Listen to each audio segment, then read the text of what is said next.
Manchester United out of the blocks at the start of this new season with victory, but only just. Look at the shots from Wolves, 23, the most by any visiting side at Old Trafford in the Premier League since 2005. 6 of those on target to United's 2. Expected goals weighted heavily in Wolves' favour as well. That tells you they created the better quality of chances as well tonight. More touches in the opposition box. In fact, after Varane had scored for the United, they still had Wolves 23 touches in the opposition box, but just couldn't find that goal.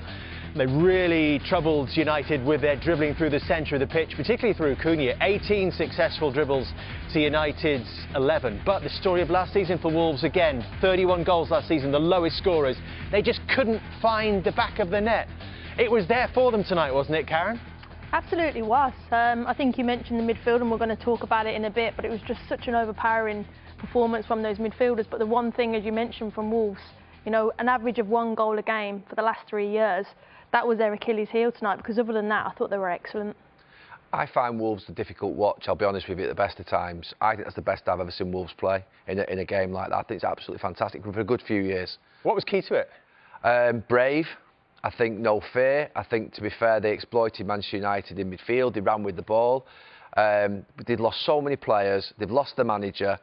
Like you say, the feeling was a real sort of downer. And I have to say, I think they've done themselves proud tonight. How they've not got something out of that game. Gary O'Neill, when we obviously finally speak to him, will tell us that he'll be devastated, I think. I think as well after that, you've got to think about how little time he's had to prepare his team. And to look, if you looked at both teams, you would have said that Wolves probably had more preparation time than Manchester United, because I thought Manchester United were chaotic, really chaotic. I thought it was, I just couldn't figure it out at times. So again, you have to give the manager a lot of credit for Wolves with little time that he had. Manchester United must be mightily relieved. First reaction from their captain, Bruno Fernandes, with Johnny Phillips. Bruno, how relieved were you to get the victory tonight? No, not relief. It was important to start with a win. We wanted the 3 points. We had a great fighting spirit. Obviously, it wasn't the best game from our side. We know that, but the most important thing was winning the game, and we did that. So sometimes you have to find a way to win the game. Why do you think Wolves caused you the problems that they did? Because they have quality. They have a good team. Obviously, we didn't know what to expect from their side, because they had a change of manager. They could have done what they trained in the preseason. They could do something different as Bournemouth was doing last season. It was about adapting on the pitch and understanding what we had to do.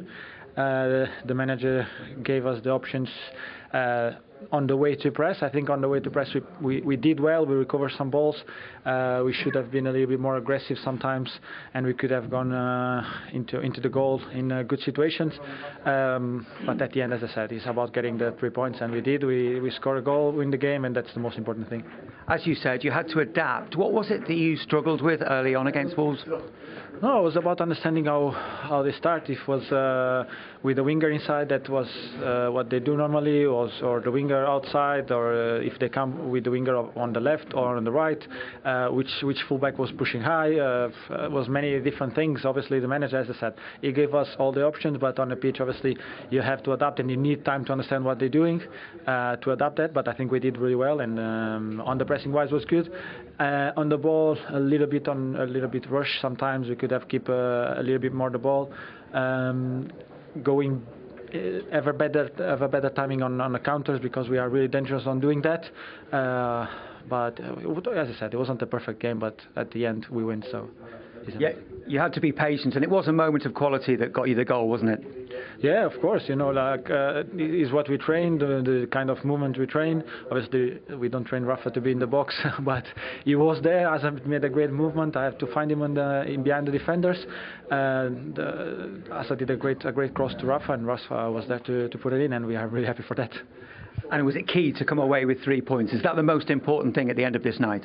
No, of course. You know, it's always important to start with a win. It gives you confidence for the rest and for the upcoming week. And we have to be ready for the next game, because it will be a difficult one, as always in the Premier League. So it's about now get the rest and train well and get prepared for that game. Well done. Thank you very much. Bye-bye. Yeah, obviously pleased to get that first victory on the board, even though they clearly weren't at their best tonight, Manchester United, in their first game of the season. But a bit of quality, at least for the goal, Jamie. Well, it was from that man, Fernandes. We look at the goal now, and you didn't think the goal was going to come. There wasn't too many sort of efforts or big chances. And what Manchester United have had just before this, they've had a corner, hence why Wolves are so deep. And you see actually Fernandes just picked the ball up. He's probably the deepest player for Manchester United when he receives the ball there, because the attackers, the defenders are high up. You see Lindelof just coming back. So he's actually dictating the play from deep. He then joins, and it's just that clever little pass. Listen, he's done that for years for Manchester United. Been a great signing for them. And Varane at the back post missed a great chance early on. But what I just want to highlight is, because it's been a corner early on, that's why you have this man, Varane, there. But also, just look at the run of Casemiro. And this is vital, the run that he makes, because they actually outnumber Wolves as it moves on.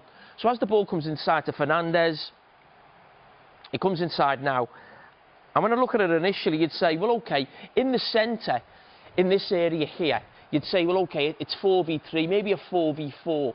But because of the ball from Fernandes to Wan-Bissaka, it attracts Kilman here. He has to go out, and then all of a sudden you've got the overload there for Manchester United. But it becomes from Casemiro makes that run and creates the overload. So as the flick comes over, just watch Kilman coming across now. So going from a 4v4, and as that ball comes in, you look at Manchester United, the 4v2 at that back post. So someone was bound to get the head on it. This time it's Varane. He stayed up there.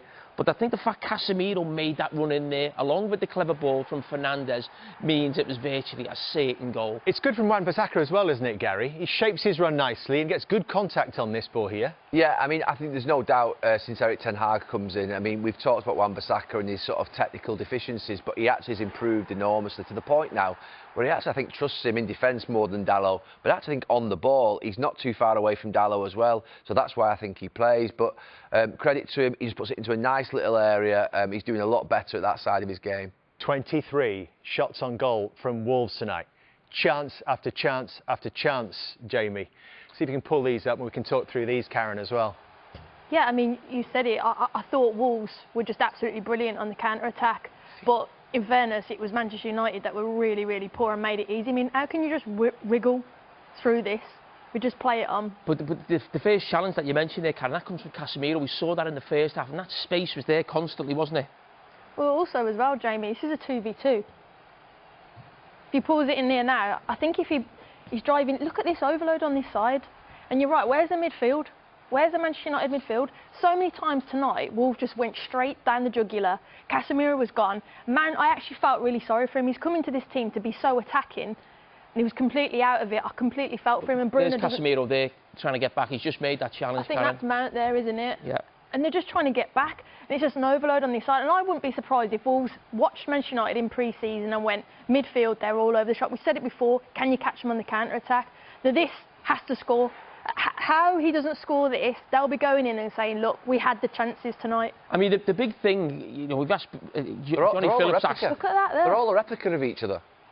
But that space is there again. And listen, we said before the game, and you go back to Manchester United's midfield, in that, even last season, but now when you've got Mount in there, Fernandes, they're almost number 10s really, rather than central midfield players. Now, Casemiro is being really exposed tonight. There's been so much space around him. You mentioned that before the game, that Mount's got the ability to go forward and get back. But this was far too easy. And what was telling was, yes, I know Casemiro's been left on his own, but I think we've all been here. Just watch what happens to Casemiro here. Almost like when you're that tired, someone runs into you. Look at the player run into him here. Let me just take it back. If you go to. And as the player bumps him, he hasn't actually got the strength. He's almost that tired on the play, and he can't actually then get back and try and make a challenge. Look, it's so easy to come through there. And I mean, that would be a big worry for me going forward against Manchester United, because you've spent big on Mason Mount. Fernandes is your captain. Casemiro, you've spent big. He's going to play there. He was outstanding at times, or for most of the time last season. But this was a major problem. And listen, it's a one-off game. It's early in the season. But I don't think it's a case where you're going to have to completely change your midfield, because, you know, as I said, you've brought Mason Mount in. You've got Fernandes there. But what it reminded me of a little bit, we did a lot of analysis last season on Liverpool's midfield. And Fabinho in that role got exposed so often. And teams are just going right through the centre. As I said, it's one game. But I've always had the feeling with Casemiro, I know he come in last season, he did really well. He was a leader. And listen, he had some great performances. But I always did feel, paying that money for someone at that age, on that length of contract, at some stage you'd say, the Premier League, big pitch, Real Madrid don't sell players for nothing. He's been a quality player and still is. But I do have a feeling at some stage he's going to get really exposed. And he got exposed tonight, but he didn't have a lot of help, I must say that. Gary, you mentioned about the inverted fullbacks for Manchester United in possession. Do you not think they actually needed it out of possession, where actually one of them was coming in next to Casemiro to stop counter-attacks? I mean, but the Wolves wide players were pinning them back. Sometimes as a fullback you don't have a chance to get in and out from that position. I mean, they were trying to sign Amrabat, we believe, to try and go in there alongside Casemiro. One thing that who would miss out? So you bought Mason Mount, you got Fernandes who's going to play. I don't know, but they want to buy Amrabat for a reason. One thing that Erik ten Hag is not going to do is go back to the likes of Fred and McTominay, who he believes are technically not good enough on the ball. He wants everybody in the team to be able to accept the football and receive it. The thing I would say is Amrabat coming in, who's a passer of a ball, can sit in there alongside Casemiro. So if they are obviously getting exposed, I mean, Casemiro got absolutely torn to shreds tonight. Manchester United's midfield were non-existent. They were absolutely ripped apart by Wolves.